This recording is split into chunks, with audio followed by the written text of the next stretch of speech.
It is commonly thought a real addiction has to be substance-based and develop symptoms like tolerance and withdrawal, along with being harmful to your body, yet with more and more studies showing the same results when food is used instead of a drug.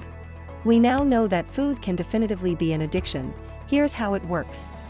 The brain has a reward system that releases the feel-good chemical dopamine that shapes our behaviors into wanting more released. So that being said, we were originally hardwired to have small amounts released when we ate to survive. The problem with that now is that processed foods high in sugar and trans fats release much more dopamine than healthy nutrient-rich foods. So when this behavior is repeated to release dopamine in the reward system, for instance, a drug or a sugary processed food, the brain begins a process called downregulation, which decreases your number of dopamine receptors. Now with fewer receptors, much more dopamine is needed to reach the same feeling, causing humans to eat more and more junk food, affecting your tolerance.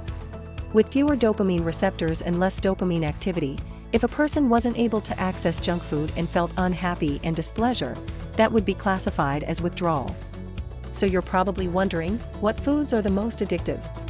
That would be the previously mentioned junk food, also known as ultra-processed pre-made foods such as cookies, cakes, chips, pies, deep-fried foods, and many more. These high in trans fat products can be bought at any grocery store, but are mass-consumed in drive-through form because of access, variety, and combination of sugary soft drinks. It appears to be the most addictive, with one ingredient they all share: sugar. Whether it's an outrageous amount or moderate to low amount, it's in almost everything. And we mean everything. An article on addiction.com stated, sugar consumption can create a short-term high and a spark of energy in the body. Some studies have suggested sugar is as addictive as cocaine. So how much sugar does the average American consume?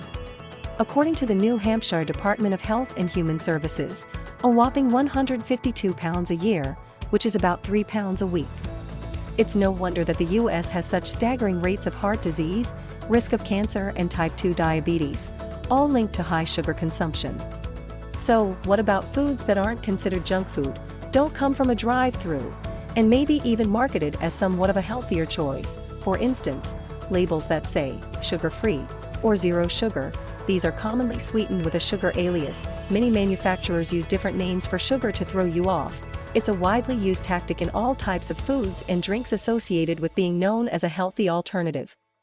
So here's a helpful list to identify the most common: sucrose, dextrose, fructose, maltose, lactose, glucose, high fructose corn syrup, and brown rice syrup.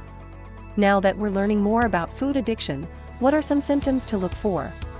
Hiding your eating from others. Getting cravings despite feeling full. Eating much more than intended. Making up an excuse to eat. Eating until feeling excessively full. Feeling guilty afterward, but doing it again soon. Now knowing more about food addiction and some symptoms associated with it, what are some forms of treatments? Eating recovery centers. 12-step programs. Or one-on-one therapy with a mental health professional who specializes in food addiction and has the experience and knowledge to really make a difference. Any of these forms will get your mindset on becoming the happiest and healthiest version of you.